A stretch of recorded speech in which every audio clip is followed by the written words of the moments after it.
বেগম খালেদা জিয়া সমাহিত হলেন। লক্ষ লক্ষ মানুষ নামাজের জানাজায় এসেছিলেন, তার জন্য প্রার্থনা করেছেন। আরও বহু লক্ষ বা কোটি মানুষ চাইলেও আসতে পারেননি, নানান জনের নানান রকম সমস্যার কারণে। দেশের বাইরে মানুষ আছেন, দেশের ভেতরে বিভিন্ন জেলায় আছেন, এখানে স্থান সংকলনের প্রশ্ন আছে। কিন্তু এই কথাটা আমরা বলতে পারি, তার জন্য এই দেশের হাতে গোনা অল্প কিছু মানুষ ছাড়া সবাই তার জন্য দোয়া করছেন, সবাই তার পাশে আছেন, সবাই তাকে স্মরণ করছেন। আমি গতকাল তার প্রয়াণের পর, তার মৃত্যুর পর যে ভিডিওটা বলেছিলাম যে তাকে আমরা আসলে বিদায় দেই না, আমরা তাকে আসলে বিদায় দিতে চাই না। তিনি শারীরিকভাবে আমাদের মধ্যে নেই, তিনি থেকে যাবেন। সর্বশেষ যা হলো, যেভাবে হলো, এটা খুব স্পষ্টভাবে আমরা দেখতে পাচ্ছি, তিনি আসলে থেকে যাবেন। ওনার জন্ম হয়েছিল আমাদের মধ্যে থেকে যাওয়ার জন্য। তাই চলে যাওয়াতে সবার প্রতিক্রিয়া, কিছু লোকজনের অত্যন্ত বাজে কিছু মন্তব্যকে সরিয়ে রেখে বলছি, সেটা দেখে বোঝা যায়, সেটা দেখে বলা যায় এই মানুষটাকে কোনো না কোনো ফর্মে ঝামেলা করার জন্য কত রকম চেষ্টা হয়েছে। সর্বশেষ আওয়ামী লীগের তার বাসা থেকে যখন তাকে বের করে দেওয়া হয়, তাকে কোর্টে তাকে যখন জেলে নিয়ে যাওয়া হয়, বাসা থেকে যখন বের করে দেওয়া হয়, মানে একটা মর্মান্তিক ঘটনা তার জন্য। সেখানেও নানা রকম নাটক সাজিয়ে তার বিরুদ্ধে নোংরা অভিযোগ, কুৎসা রটানোর চেষ্টা হয়েছে।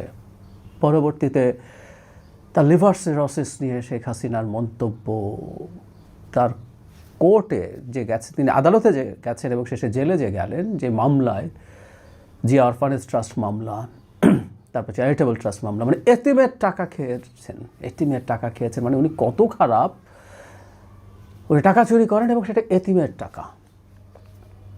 তখনও আমরা কেউ কোনোভাবেই এগুলো বিশ্বাস করি না। আমি অনেক সাধারণ মানুষের সাথে মামলার সময় কথা হয়েছে, রিক্সা চালক, সিএনজি চালক, যখন তাকে জেলে নিয়ে যাওয়া হয়, নিজ থেকে অনেকে কথা বলেছেন যে এটা কোনোভাবেই তারা বিশ্বাস করেন না। আওয়ামী লীগের লোকজনও কি বিশ্বাস করেন না।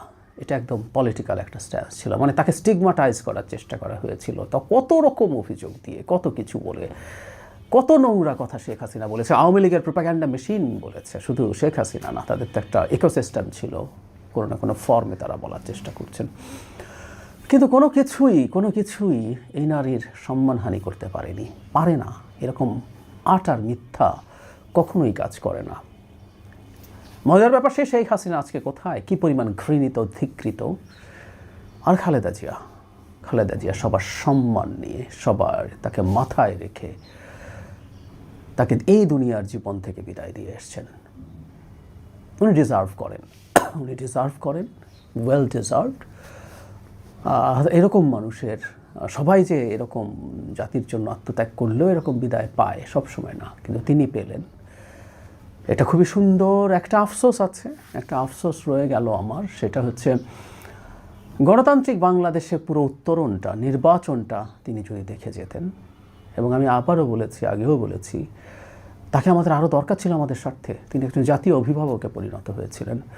তিনি আবারও নির্বাচন করতে যাচ্ছিলেন। এর আগে তিনি 23টা আসনে বিভিন্ন নির্বাচন করেছেন এবং কখনো হারেননি। শেখ হাসিনা একাধিক আসনে নির্বাচন করতে গিয়ে হেরেছেন। তিনি এবারও 3টা আসনে নির্বাচন করার কথা ছিল, এটা 3টেই সর্বোচ্চ। নিশ্চিতভাবে তিনি জিতে আসতেন, সেটা 26 হতো।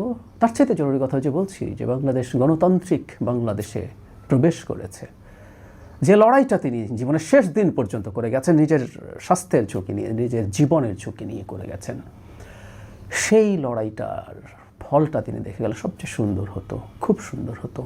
মানে আমি এইভাবে কল্পনা করছি, সরকারের শপথ গ্রহণ হচ্ছে, তাঁর সন্তান তারেক রহমান প্রধানমন্ত্রী হিসেবে শপথ নিচ্ছেন, বেগম খালেদা জিয়া সেখানে উপস্থিত থেকে দেখছেন। এই দৃশ্যটা তার জন্য কতটা প্লিজিং হতে পারত, শুধু ব্যক্তিগত না, জাতির জন্য। ব্যক্তিগত একটা আনন্দ তো থাকবেই। তার সন্তান, তিনিও লড়াই করেছেন দীর্ঘ সময় প্রবাসে থেকে, তিনি টর্চার্ড হয়েছেন চক্রান্তের অংশ হয়ে, তাকেও শেখ হাসিনা চক্রান্ত করে দেশে আসতে দেয়নি।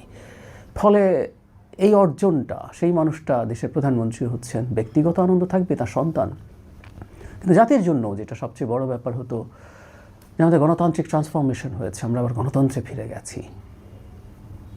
হলো না। আমার দিক থেকে এই কষ্টবোধটা রয়ে গেল। খুব ভালো হতো। তারপরও যেভাবে যেভাবে তিনি শেষ বিদায় নিলেন আমাদের কাছ থেকে, শারীরিক শেষ বিদায়, আমি প্রায় বলছি উনি বিদায় নেবেন না, ওনাকে আমরা বিদায় বলি না, বলবো না, ওনাকে আমরা ডেকে আনবো, ক্রমাগত ডেকে আনবো। উনি কেন এত গুরুত্বপূর্ণ, ওনাকে কেন আমরা মনে রাখবো, কেন ওনার কাছ থেকে নানান কিছু ধার করে আমরা আমাদের দেশের ভবিষ্যতে চলবো। ইভেন আমি বলেছি তিনি ভুলও করেছেন, তার ভুলও কোথায় ছিল সেগুলো থেকে আমরা কীভাবে শিখতে পারি। সুতরাং সবচেয়ে গুরুত্বপূর্ণ রাজনৈতিক একজন ব্যক্তিত্ব হিসেবে তাকে আমাদের লাগবেই, তাকে আমরা বিদায় দিতে পারি না।